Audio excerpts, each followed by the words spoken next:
Assalamualaikum warahmatullahi wabarakatuh. Saya Ana Silmika Fata, NIM 402200100, kelas 4 PSD, akan menjelaskan materi mengenai peradaban Islam di Madinah dan perjanjian Hudaibiyah. Peradaban Islam di Madinah. Nabi Muhammad SAW dan para sahabat selalu berdakwah kepada penduduk Madinah tanpa mengenal rasa lelah dan putus asa. Dakwah kepada orang-orang yang sudah masuk Islam ditujukan untuk melaksanakan hukum-hukum dan ibadah ritual. Sedangkan dakwah kepada orang-orang yang belum masuk Islam bertujuan agar mereka bersedia menerima Islam sebagai agamanya, mempelajari ajaran-ajarannya dan mengamalkannya. Membangun masjid merupakan usaha pertama Nabi Muhammad SAW dalam membentuk masyarakat Islam Madinah. Masjid yang pertama dibangun Nabi adalah Masjid Nabawi dan dibangun pada bulan Rabiul Awal 1 Hijriah. Fungsi masjid pada saat itu adalah sebagai sarana pembinaan umat Islam di bidang akidah, ibadah, dan akhlak, menjadi sarana ibadah seperti sholat, menjadi tempat belajar agama Islam yang bersumber dari Al-Quran dan Al-Hadis, sebagai sarana tempat menyambung tali silaturahim antara kaum muslimin, sebagai sarana sosial, menjadi tempat bermusyawarah, dan tempat menyusun strategi perang. Untuk membangun perekonomian rakyat sekaligus sebagai sarana dalam menyebarkan ajaran Islam, Nabi Muhammad SAW dan para sahabat mendirikan pasar yang lokasinya dekat dengan Masjid Nabawi. Pasar yang dibangun sebagai langkah untuk mendidik umat bagaimana ajaran Islam mengatur roda perekonomian dengan begitu adil. Pasar tersebut telah mengubah sistem pasar Yahudi yang ada pada saat itu. Dengan kehadiran pasar yang menganut sistem perekonomian Islam disambut hangat oleh masyarakat Madinah karena mampu menyuguhkan sistem perekonomian yang menguntungkan semua pihak, jauh dari riba dan keserakahan. Pasar Madinah yang menjadi urat nadi perekonomian negara Islam yang pertama yang berpusat di Madinah.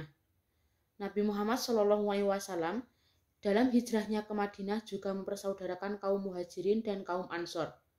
Kaum Muhajirin adalah orang-orang Islam dari kota Mekah yang juga ikut berhijrah ke Madinah bersama dengan Nabi Muhammad SAW.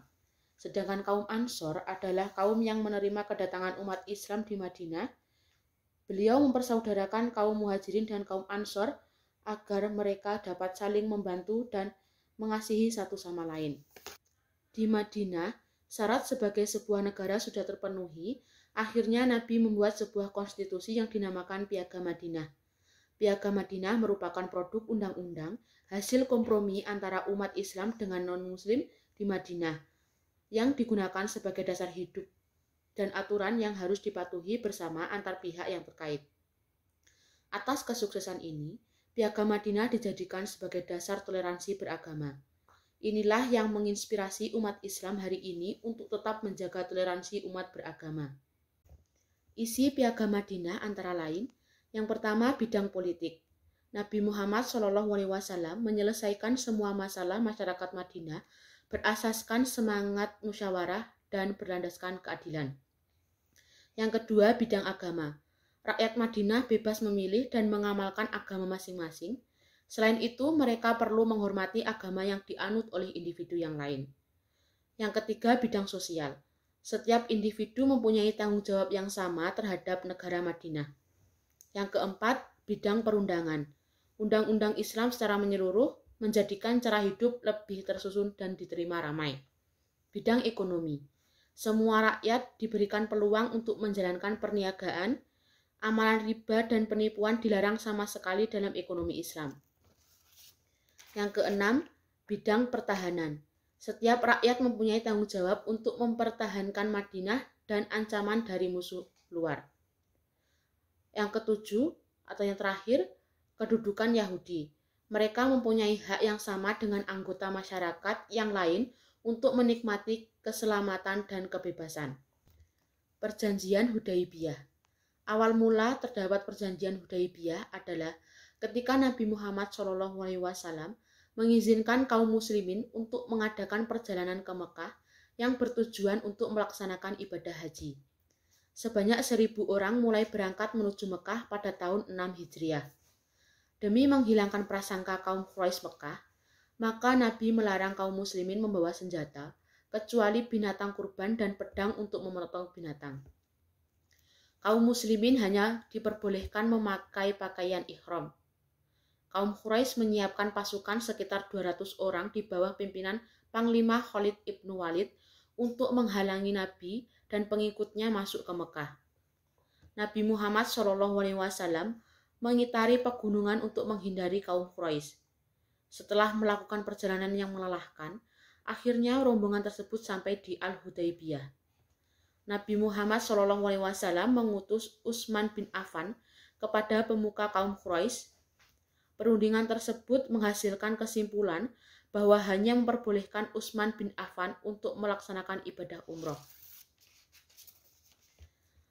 Orang Quraisy percaya bahwa kedatangan Nabi dan pengikutnya hanyalah untuk melakukan ibadah umroh.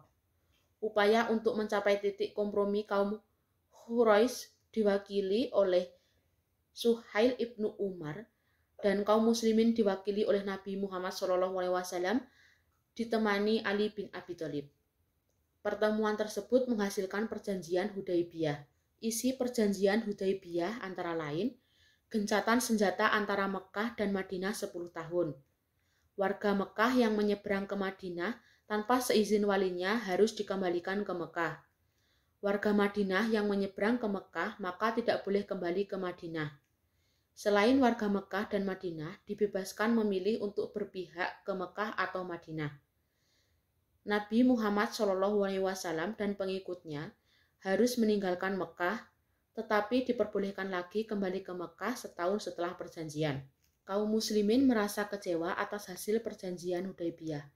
Mereka menilai bahwa perjanjian tersebut merupakan suatu kelemahan dan kelelahan, dan juga ada intrik dari orang-orang Quraisy di Mekah. Seiring berjalannya waktu, hasil perjanjian tersebut mulai terlihat. Sejarah perjanjian Hudaybiyah ibarat suatu kemenangan yang nyata bagi orang muslimin dan perjuangan Islam.